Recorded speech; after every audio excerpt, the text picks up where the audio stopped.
Aleluya, gloria al Señor. Romanos capítulo 1, versículos 16 y 17 es el tema que nos corresponde en esta noche. Dice así la Escritura: porque no me avergüenzo del Evangelio, porque es poder de Dios para salvación a todo aquel que cree, al judío primeramente y también al griego. Porque en el Evangelio la justicia de Dios se revela por fe y para fe, como está escrito: mas el justo por la fe vivirá.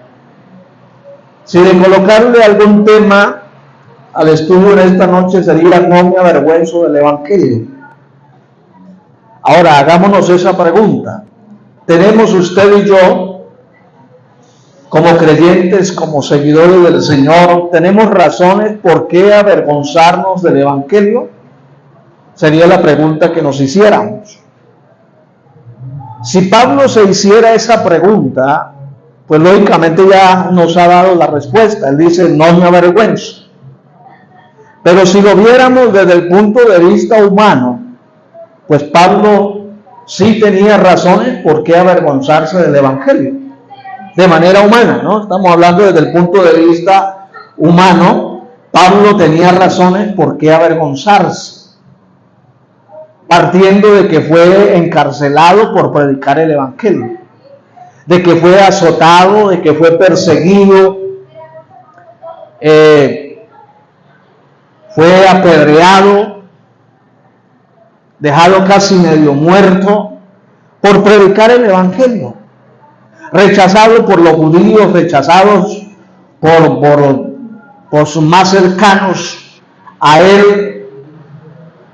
Viéndolo desde ese punto de vista, sí tenía razones por qué avergonzarse del Evangelio. Sin embargo, la declaración que hace, la hace con toda la fuerza de su corazón: porque no me avergüenzo del Evangelio.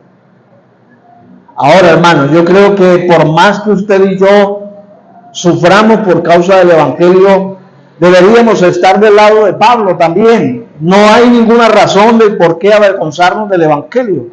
Mucho más cuando entendemos la esencia del Evangelio, que es lo que vamos a mirar en estos dos versículos precisamente. Pablo aquí en estos dos versículos nos va a presentar el corazón del Evangelio, hermano, el corazón de la carta a los romanos. Alabado sea el Señor. El tema central del Evangelio está aquí en estos dos versículos y ya los vamos a ir mirando. ¿Cuál es el contenido de estos dos versículos y de esta declaración tan poderosa que hace el apóstol Pablo con respecto al Evangelio? Pero vamos a poner estos dos versos en su contexto. Ustedes recuerdan que la clase pasada mirábamos desde el verso 8 en adelante, donde Pablo les dice a los hermanos en Roma su deseo y expresa su deseo de irlos a visitar, y que por varios años intentó hacerlo, pero fue estorbado, hasta que llegó el momento cuando Dios se lo permitió hacer. Tal vez no en las mejores circunstancias, pero ese era el propósito de Dios. Llegó en calidad de preso a Roma, pero allí tuvo el privilegio de predicar la palabra, y claro, ese era el deseo, y eso es lo que Pablo dice en el verso 14 y 15: a griegos y a no griegos, a sabios y a no sabios soy deudor. Así que en cuanto a mí, pronto estoy a anunciaros el Evangelio también a vosotros que estáis en Roma. Es decir, mi deseo de ir a Roma no es otro, sino de anunciar el Evangelio. Ahora, hermano, ¿qué tiene el Evangelio? ¿O qué es el Evangelio para que Pablo deseara tanto predicarlo? Y esa pregunta la responde en el 16 y en el 17. Entonces le dice a los hermanos en Roma, a la iglesia de Roma: yo quiero y deseo estar allá con ustedes con el solo propósito de predicar el Evangelio. Entonces, ¿qué tiene el Evangelio de interesante? ¿Qué tiene el Evangelio de llamativo que Pablo quería estar en Roma para hacerlo?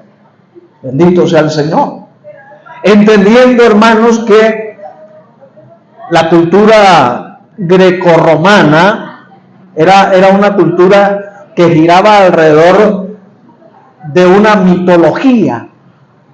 Usted sabe que existía la mitología griega y la mitología romana, y cada uno de ellos tenía un dios para cada cosa, lo que comúnmente en el argot de los griegos llamaban el Olimpo, el Olimpo de los dioses, y allí había un dios para cada cosa, y los grecorromanos pues adoraban a esas deidades.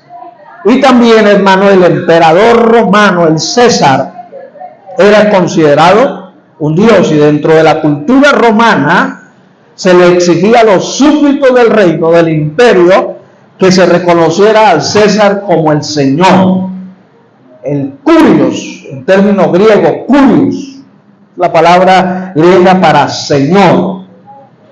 Y entonces, pues lógicamente los cristianos de ese entonces, pues confesaban y se negaban lógicamente a proclamar y a declarar que el César era el Señor, y más bien confesaban que Jesucristo era el Señor. Entonces eso traía cierto inconveniente, cierta dificultad a la hora de predicar libremente el Evangelio. Sin embargo, Pablo, hermano, en su corazón estaba el deseo de predicar el Evangelio, porque él sabía lo que estaba predicando. Y es que cuando usted y yo entendemos lo que es el Evangelio, pues tendremos mucho más razones para seguirlo predicando, enseñando y proclamando. ¿Cómo comienza entonces el apóstol diciendo, hermano? Porque no me avergüenzo. Yo pregunto en esta noche, ¿habrán cristianos que se avergüenzan del Evangelio? ¿Ustedes qué creen, hermanos? ¿Habrán evangélicos, como ese es el término nuestro, como nos identifican en nuestra cultura? ¿Será que habrán evangélicos que se avergüenzan de lo que creen? ¿Se avergüenzan del Evangelio? Que nadie sepa que soy evangélico, que nadie sepa que soy cristiano. Y por eso no hablamos, más bien somos cristianos a la secreta, somos cristianos muy discretos, ¿sí? Sin dar luz ni matices de que soy cristiano. ¿Por qué? Porque sienten cierto grado de vergüenza. Ahora, pues lo digo, ya hemos dicho, hermano, cuando usted y yo entendemos el Evangelio, no hay razones de por qué avergonzarnos del Evangelio. Entonces Pablo hace esa declaración: no me avergüenzo del Evangelio. Ahora, ¿qué es el Evangelio? Ya lo hemos definido en palabras sencillas. ¿Qué es el Evangelio? Buenas noticias. ¿Y a quién no le agradan las buenas noticias? ¿Quién se avergonzará de dar una buena noticia? Todavía una mala, ¿no? Se dice que los que somos predicadores del Evangelio somos muy parecidos a los carteros, porque los carteros que van repartiendo correspondencia en las casas, pues llevan consigo en ocasiones buenas noticias y en ocasiones malas noticias, ¿sí? A lo mejor les llegó una carta de determinada casa con un cheque, con una jugosa suma de dinero, en fin, etcétera, pero a otra casa le llegó la orden de embargo de su casa, la orden del banco de que le van a rematar su casa, y así, por lo general, el cartero lleva consigo buenas noticias y malas noticias. Pero en este caso en particular, el Evangelio es una buena noticia. Partiendo de ahí, hermano. Por eso Pablo decía con tanta fuerza y con tanto carácter: no me avergüenzo de dar una buena noticia. Alabado sea el Señor. Y la buena noticia, ya en el transcurso del estudio la vamos a ir descubriendo. Pablo considera el Evangelio, y mire cómo lo considera, dice: porque es poder de Dios para salvación a todo aquel que cree.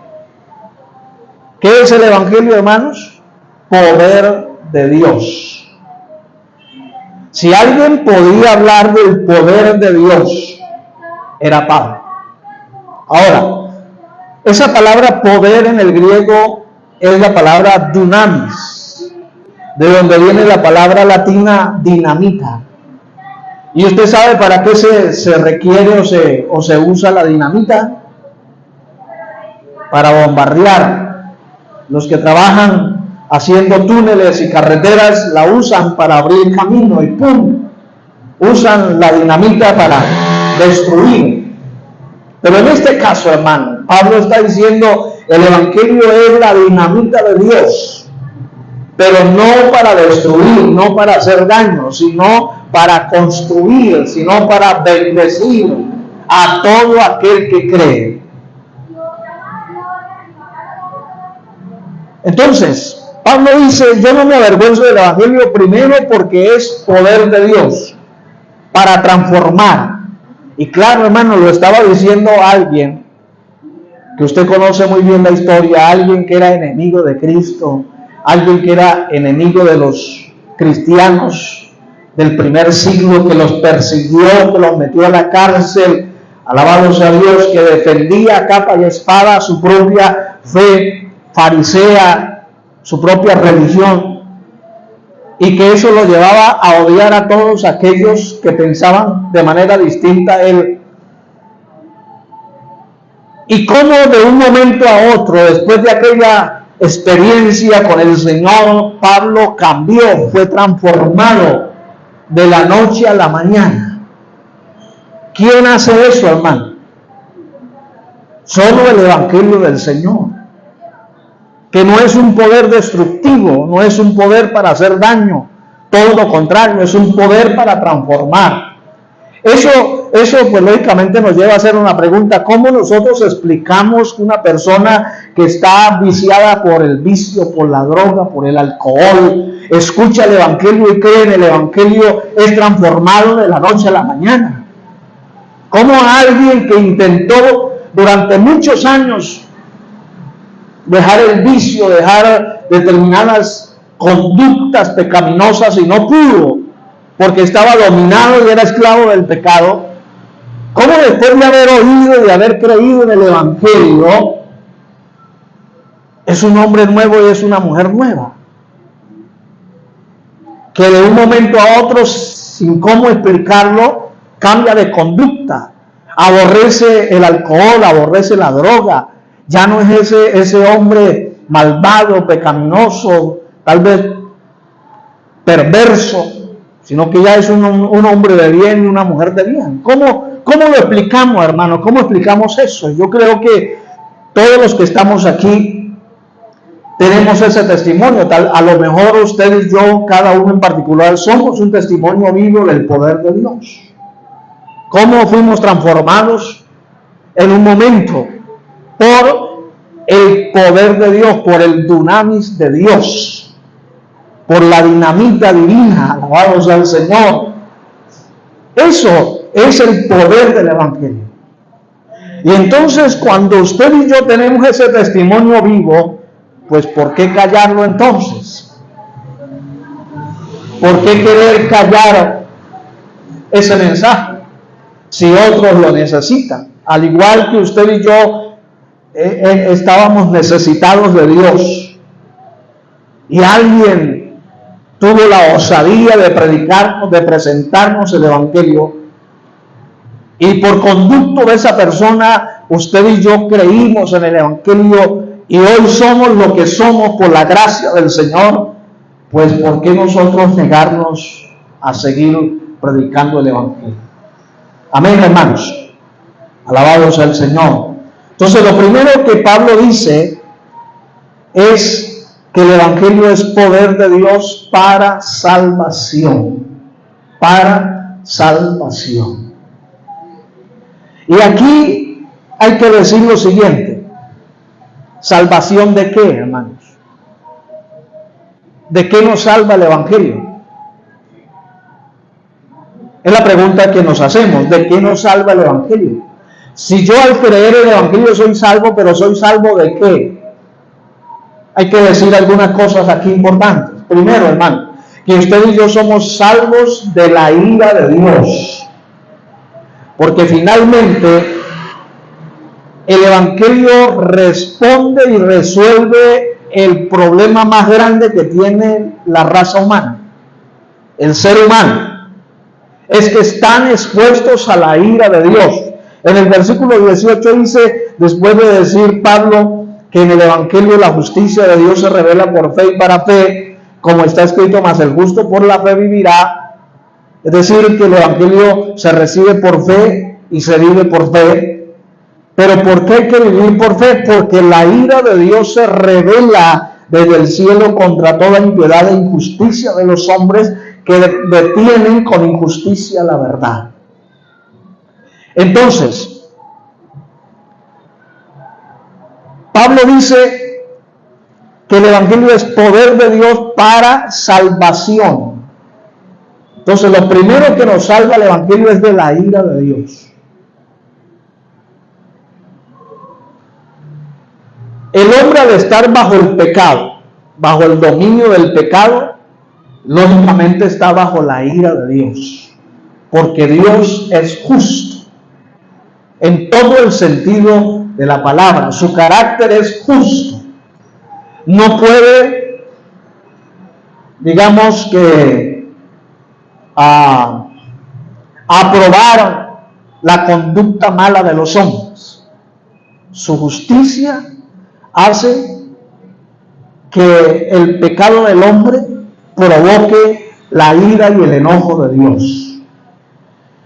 Y ese es el gran problema que tiene el ser humano. El problema del ser humano no es que no tenga plata, o que de pronto se está volviendo viejo, o que de pronto se va a morir, porque finalmente todos nos vamos a morir. Pero el problema más grande que tiene el ser humano no es que se vaya a morir. El problema más grande que tiene el ser humano es que está bajo la ira de Dios por causa de su pecado. Y entonces, ¿qué hace el Evangelio, hermano? Nos salva de la ira. Claro, porque cuando usted y yo creemos en el Evangelio, recibimos el perdón de nuestros pecados.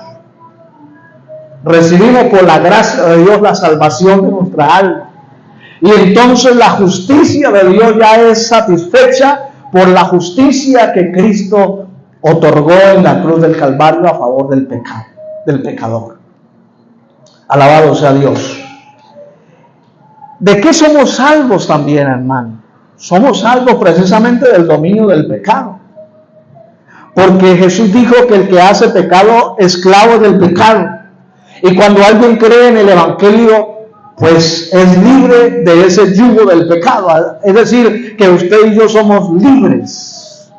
Ya el pecado no se apodera de nosotros, no se enseñorea de nosotros. Usted y yo disfrutamos de la libertad cristiana. ¿Salvos de qué también? Salvos de la enfermedad, salvos de, digamos, de esa influencia demoníaca que fácilmente el hombre se torna vulnerable por causa de su pecado. De todas esas cosas somos salvos. Salvos. Bendito sea el Señor. Recuerde que la salvación tiene que ver con un estado de bendición completa. ¿Sí? Somos libres para disfrutar de la bendición que Dios tiene para todos aquellos que creen en el Evangelio. Entonces, yo creería, hermano, que lo más grande de aquí de la salvación es que el mismo Evangelio nos salva de Dios mismo.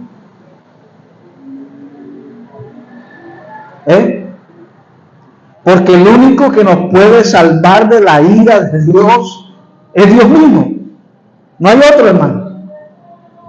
No es ni siquiera la fe que nosotros depositamos en el Señor lo que nos salva de la ira de Dios. No, es precisamente aceptando lo que Dios a través de su Hijo hizo a favor nuestro, lo que nos salva de Dios mismo. Entonces, el Evangelio nos salva aún de Dios mismo, de la ira de Dios. Mis hermanos queridos, yo no quisiera estar bajo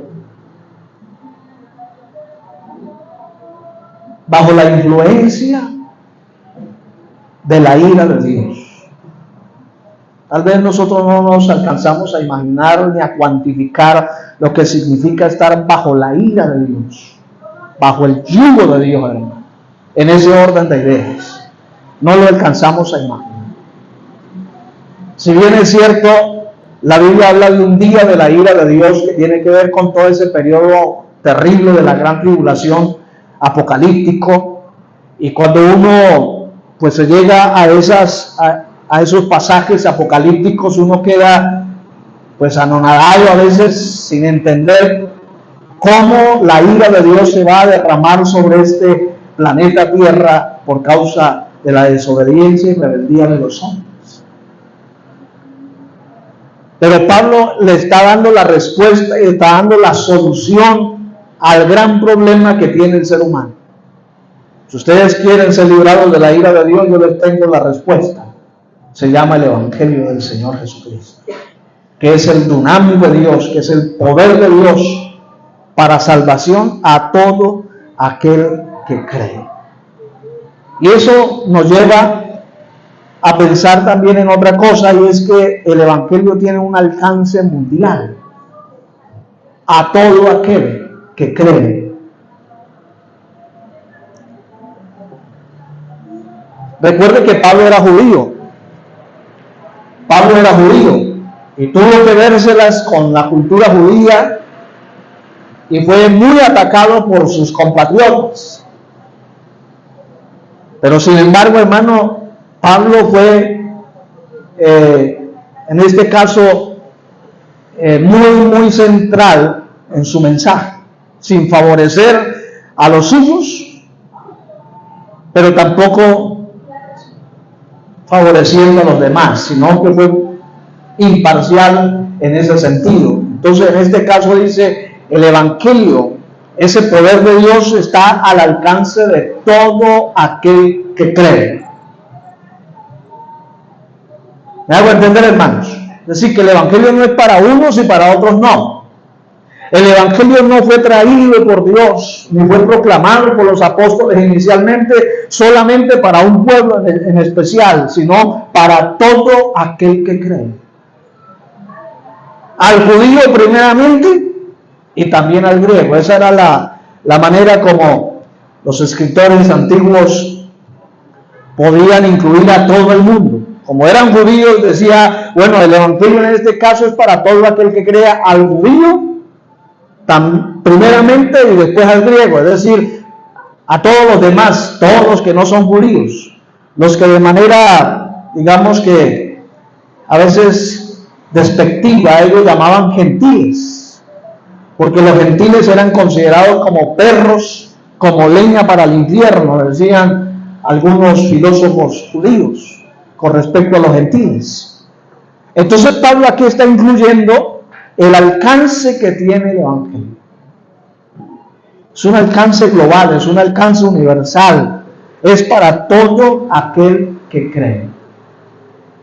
Ahora, hermanos, bendito sea el Señor. No es fácil creer, porque el creer no nace del ser humano. El creer es un don que viene de parte del Señor. Con esto me estoy adelantando al final de este tema, diciendo lo siguiente, y es que la salvación del hombre depende de Dios de principio a fin. Es decir, que la salvación del hombre no tiene un ingrediente humano, todo es divino. Cualquiera diría, pero es que yo soy el que creo. Sí, pero es que esa fe que nos llevó a creer en el Evangelio fue derramada por Dios en nuestros corazones. Y por eso fue que pudimos creer en el Evangelio. De otra manera estaríamos perdidos. Así que no fue que usted y yo buscamos a Dios. No fue que usted y yo entonces diligentemente vinimos a los pies del Señor y aquí estamos, Señor, buscándote. No. Todo lo contrario, hermano, en el Evangelio entendemos que fue el Señor el que vino a buscarnos a usted y a mí porque nos habíamos perdido. Alabado sea el Señor. Y que por más bueno que nosotros, a nuestro parecer, fuéramos, no nos alcanzaba para ser salvos. Estábamos bajo la ira de Dios. Entonces el Señor derramó sobre nuestros corazones la fe que nos llevó a creer en el Evangelio. Ahora, yo no sé si usted se habrá preguntado, ¿qué sería de nosotros? ¿Qué sería de usted y de mí si no nos hubieran predicado el Evangelio? Si usted y yo no hubiéramos escuchado el Evangelio, ¿qué sería de nuestras vidas hoy, 23 de octubre del 2024? ¿En qué caminos andaríamos? ¿Cuáles serían nuestras sendas por las que caminaríamos? ¿Cuál sería nuestra historia? Oh, pero gracias a Dios por aquellos que se dejaron usar y que entendieron el poder del Evangelio y que no se callaron. Y llegó a nuestros oídos esa voz potente del Evangelio, ese dunamis de Dios llegó a nuestra vida y nos transformó, hermanos. Ustedes y yo somos un testimonio vivo del poder del Evangelio. Todos los que hacemos parte de la iglesia somos un testimonio vivo de ese poder transformador del Evangelio. Alabado sea el Señor. Entonces, hemos visto primero que el Evangelio es el poder de Dios. 2, que es el alcance,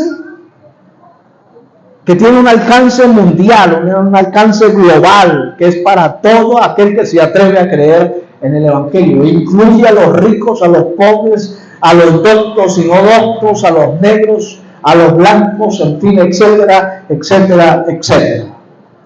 Alabado sea el Señor. Y sigue diciendo Pablo, hermanos, verso 17, dice, porque en el Evangelio, ¿sí? Él viene desarrollando y explicando qué es el Evangelio. Primero, que es el poder de Dios, ¿para qué? Para salvación a todo aquel que cree. Y luego dice, el Evangelio nos va a revelar la justicia de Dios. Dice, porque en el Evangelio la justicia de Dios se revela por fe y para fe, como está escrito, mas el justo por la fe vivirá. Yo quiero que aquí usted me preste atención, porque aquí ya nos metemos en el grueso de lo que es el Evangelio, en el contenido puro del Evangelio.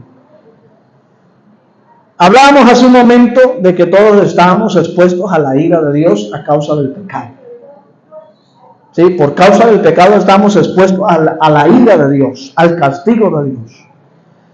Pues bueno, ¿qué pasa, hermano, cuando alguien comete un delito? Se le aplica la justicia, ¿cierto?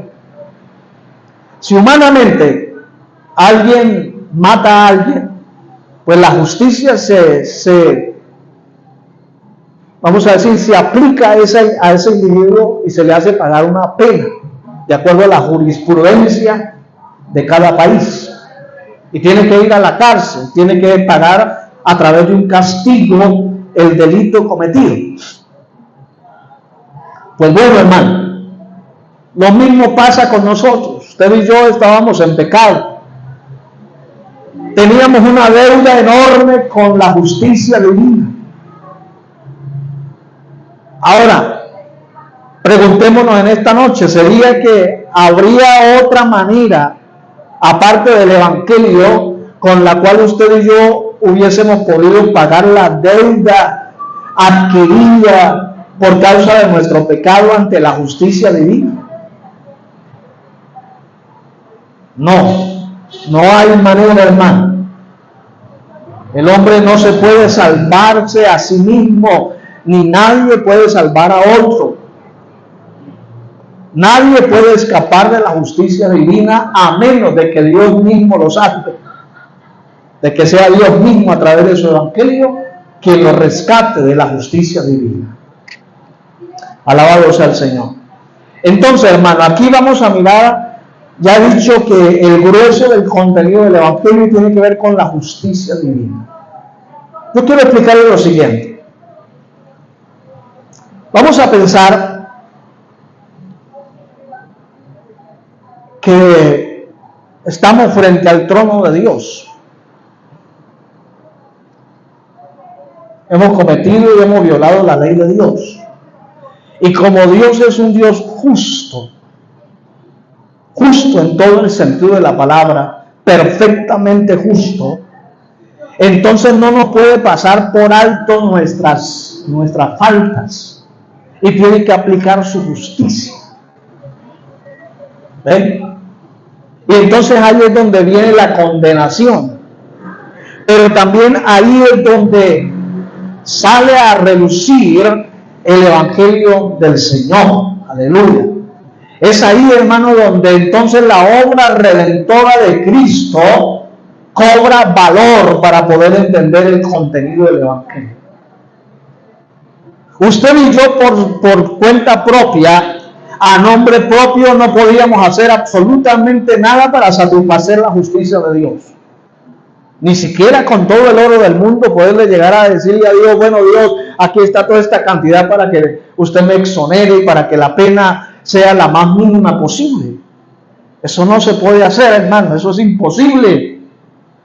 Ni tampoco alguien puede decir, venga, pero es que yo a lo largo de mi vida he hecho buenas obras, he ayudado al pobre, he visitado al enfermo, he ayudado a los necesitados. Yo creo, Señor, que eso podría compensar en algo a la justicia, a la deuda que yo tengo con la justicia tuya. Y el Señor le va a decir, no, nada que ver. Usted es culpable y merece castigo. Pero ahí es donde aparece entonces en escenario el Evangelio del Señor Jesús, la buena noticia. Y ahí es donde Pablo nos dice lo siguiente, y ya les voy a explicar bien. Dice, porque en el Evangelio la justicia de Dios se revela por fe y para fe. Ustedes habrán tal vez leído, habrán visto algún video sobre Martín Lutero, que fue el que prácticamente le dio un vuelco total a la Iglesia Católica y le hizo una reforma a la manera como la Iglesia estaba enseñando el Evangelio. Pues Martín Lutero tenía ciertos estudios de derecho, de abogacía, y por eso entendía cómo la justicia se aplicaba perfectamente, cómo era ese tema de la jurisprudencia, ¿cierto? Donde un juez es el que dicta la sentencia dependiendo del delito cometido. Entonces a él le pidieron que enseñara, porque era monje, enseñara la epístola a los romanos, y se encontró con este versículo. Y esto lo hizo cambiar completamente, hermano. Completamente su cosmovisión que tenía de Dios.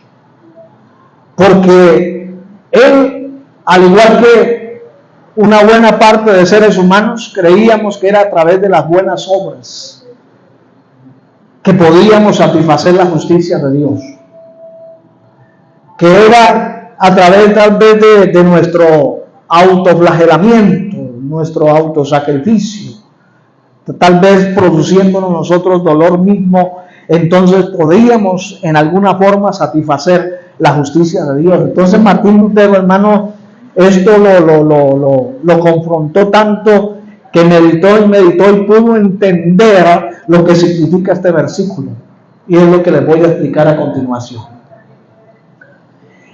Cuando habla aquí de la justicia de Dios, no está hablando del carácter justo de Dios. Porque escúcheme, hermano, el Evangelio responde a esta pregunta, y yo quiero que usted me preste atención. O sea, el Evangelio responde perfectamente a esta pregunta. ¿Cómo puede un Dios perfectamente justo perdonar y aceptar en su presencia a un hombre injusto y aún así mantener intacta su propia justicia? Bueno, y lo repito.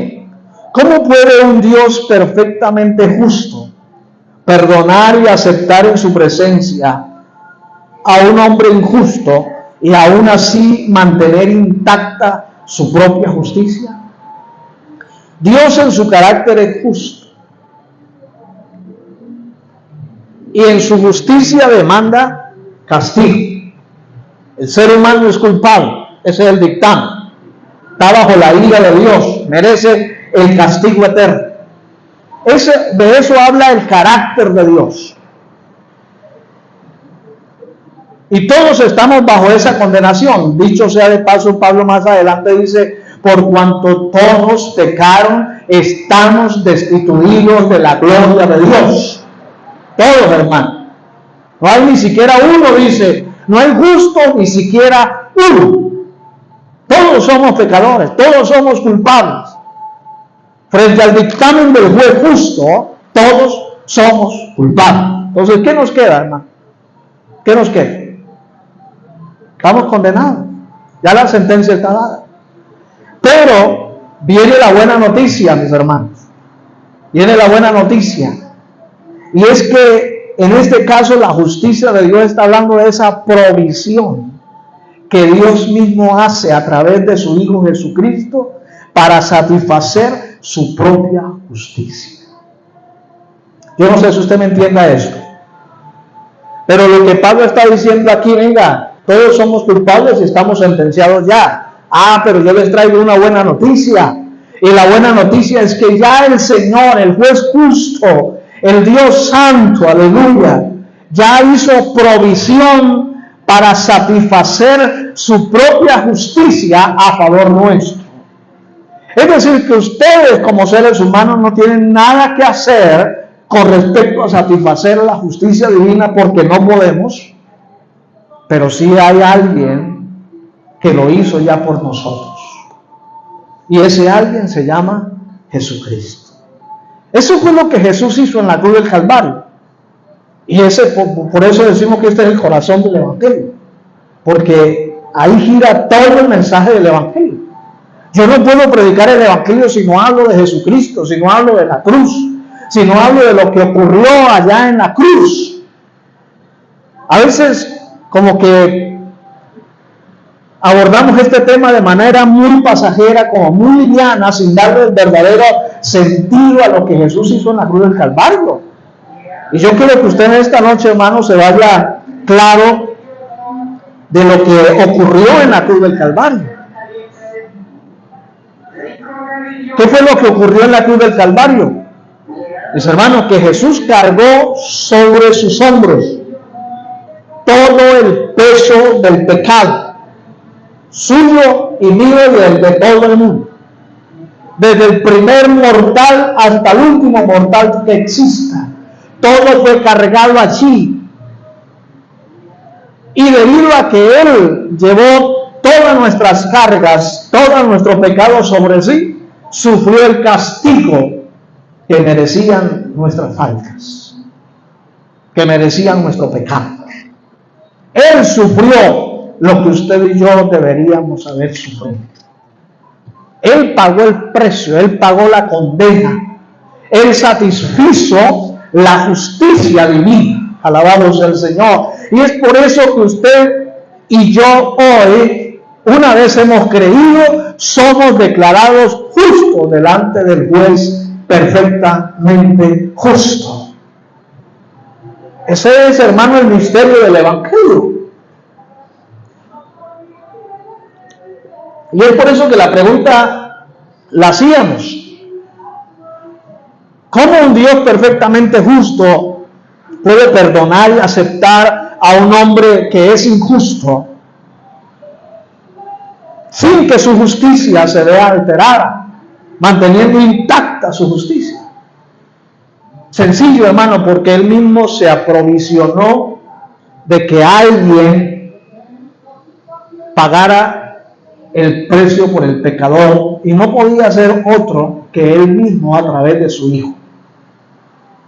Porque ni siquiera un ángel, ni siquiera el arcángel Gabriel, ni Miguel, ni todos los ángeles juntos podían pagar el precio que merecían nuestros pecados. Solamente Dios lo podía hacer. Y Él lo hizo a través de su Hijo Jesucristo en la cruz del Calvario. Alabado sea el Señor. No sé si me entendieron en esta noche, hermanos, lo que ocurrió en la cruz del Calvario. Por eso vuelvo y digo, no podemos abordar ese tema como tan livianamente, como tan folclóricamente. No, es que allí ocurrió algo extraordinario. Allí se estaba pagando el precio de nuestro pecado y se estaba comprando nuestra salvación. Aleluya. Se estaba satisfaciendo la justicia divina. Allí había alguien que dijo, yo me pongo del lugar del pecador y voy a pagar la sentencia por él. Y ha sido lo único, y es lo único que puede salvar al pecador de Dios mismo. El sacrificio de Cristo en la cruz del Calvario. Es esa justicia revelada a través del Evangelio. Porque en el Evangelio la justicia de Dios se revela por fe. Entonces, una vez entendiendo esto, hermano, que la justicia de la que habla aquí Pablo es esa provisión que hace Dios mismo para satisfacer su propia justicia a favor del pecador. Entonces Pablo dice, pero esa justicia se recibe por fe. ¿Cómo se recibe, hermanos? Por fe. No se recibe afiliándose a una religión, no se recibe afiliándose a una iglesia, ni siquiera se recibe bautizándose en agua, mucho menos se recibe haciendo obras de caridad, de misericordia. No, se recibe por fe. Y ya he dicho, hermano, que esa fe viene de Dios. Es un don que viene de Dios. Y entonces esa fe nos lleva a entender que alguien ya pagó mi condena. Esa fe me lleva a entender que ya Jesús, el Hijo de Dios, Dios mismo hecho carne, se hizo maldito por el pecado para llevar nuestras maldades en la cruz del Calvario y pagar el precio por ellas. Y entonces a través de esa justicia, usted y yo somos salvos. Por eso Pablo en Romanos capítulo 5 dice, justificados pues por la fe, tenemos paz para con Dios por medio de nuestro Señor Jesucristo. A través de Jesucristo hay paz. Hicimos las paces, o mejor, Dios hizo las paces con nosotros. Porque finalmente, hermano, vuelvo y digo, la salvación de principio a fin es divina. Aquí no hay ningún ingrediente humano. Entonces, porque en el Evangelio la justicia de Dios se revela por fe y para fe. Hay una versión que dice desde la fe y hacia la fe. Es decir, que usted y yo somos salvos a través de la fe, cuando creímos. Pero usted y yo tenemos que seguir descansando en Dios a través de la fe. Es decir, nuestra salvación no depende finalmente de lo que usted y yo hagamos, sino de nuestra confianza en el Señor, de nuestra confianza y fe en aquel que murió en la cruz del Calvario para darnos salvación. Y toda la vida necesitamos, hermano. ¿Por qué? Porque seguimos siendo pecadores. Seguimos siendo pecadores. Y cuando fallamos, ¿qué hacemos? Pedimos perdón. Y ahí estamos practicando la fe. Es decir, hermano, que la fe, en este caso, nos ayuda a preservarnos siendo salvos. Siendo salvos. Porque en todo momento necesitamos descansar en la provisión divina. Les voy a poner un ejemplo, ya voy casi terminando en esta noche, pero para que podamos ponerlo en práctica en nuestra vida diaria. Vamos a suponer que usted llegó hoy al culto y se sentó en esa silla. Usted lo hizo de manera inconsciente porque usted sabe que usted deposita todo el peso de su cuerpo en esa silla con la confianza de que esa silla no se va a romper ni si usted se vaya a caer y accidentarse. ¿Cierto, hermano? Usted no necesitó de que alguien le tuviera la silla para sentarse, no, usted se sentó. ¿Por qué? Porque usted estaba confiado en que esa silla va a soportar el peso de su cuerpo. Pues lo mismo sucede con la salvación, hermano. Usted y yo debemos depositar toda nuestra fe, toda nuestra confianza en la provisión que Dios ha hecho a través de nuestro Señor Jesucristo con respecto a la salvación. Pues no depende de lo que usted y yo hagamos, no depende de nuestros actos litúrgicos, no depende de los largos ayunos, no depende de las largas oraciones, no depende de nada, hermano, humanamente hablando, sino que depende absolutamente de Dios. Entonces aquí volvemos a decir, casi que concluyendo, que la salvación depende de Dios de principio a fin. Y gracias a Dios que así es. Porque qué tal que la salvación dependiera de nosotros mismos, si somos imperfectos, si cada vez fallamos. O en el peor de los escenarios, que dependiera de algún líder religioso. Peor todavía, hermano.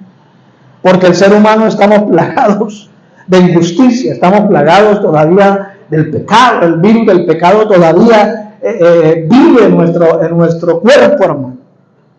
Y tenemos que luchar contra ello todos los días, y por eso la salvación se sostiene en nuestra fe en el Señor. No en mis propias fuerzas, no en mis propios recursos humanos, sino en la provisión que ya Dios hizo a favor nuestro, a través de nuestro Señor Jesucristo. Bendito sea el Señor. Porque en el Evangelio la justicia de Dios se revela por fe y para fe, como está escrito, mas el justo por la fe vivirá. Es la fe la que hace que Dios nos declare justos delante de Él. Es nuestra confianza en lo que ya Dios hizo a favor nuestro lo que hace que Dios nos declare justos en su presencia. Y eso, hermanos, y eso muestra el carácter justo de Dios. Porque ya para responder a la pregunta que hemos hecho de cómo es que Dios, siendo perfectamente justo, puede perdonar y aceptar a un hombre injusto sin que su justicia se vea alterada. Permítame responder, y aquí ya termino. Dios en su carácter es justo, y en su justicia demanda que el pecador reciba su castigo. Eso es lo que hace un juez justo. Condena al culpable y absuelve al inocente. Entonces, en esta pregunta, ¿cómo es que Dios, a pesar de que es justo, nos perdona a nosotros que somos injustos sin merecerlo, y sin embargo Él sigue siendo justo con nosotros, aunque éramos culpables nosotros? Pues ¿cómo respondemos a esa pregunta? Porque Dios mismo hizo provisión para satisfacer su propia justicia.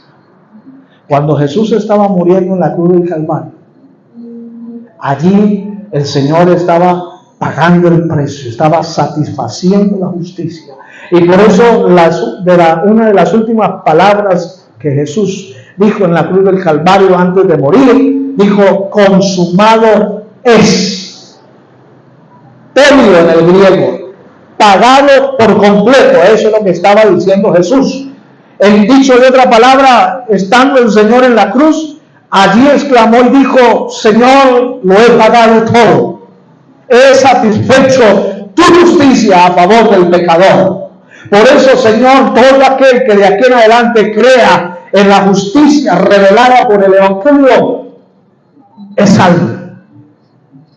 Y de esa manera la justicia de Dios es satisfecha. Y de esa manera Dios mantiene su justicia siempre. Mis amados, este es el corazón del Evangelio. Por eso el Evangelio no se puede predicar sin hablar de la cruz, sin hablar del sacrificio perfecto de Jesús en la cruz del Calvario, sin hablar de la justicia de Dios, sin hablar de la ira de Dios Porque vuelvo y digo, hermano, el gran problema que tiene la humanidad hoy es que están bajo la ira de Dios, y el único que puede ayudarles a escapar de esa ira es Dios mismo. ¿A través de quién? De su Hijo Jesucristo, revelado a través del Evangelio. Que Dios nos bendiga en esta noche, hermanos. Gloria al Señor. Aleluya.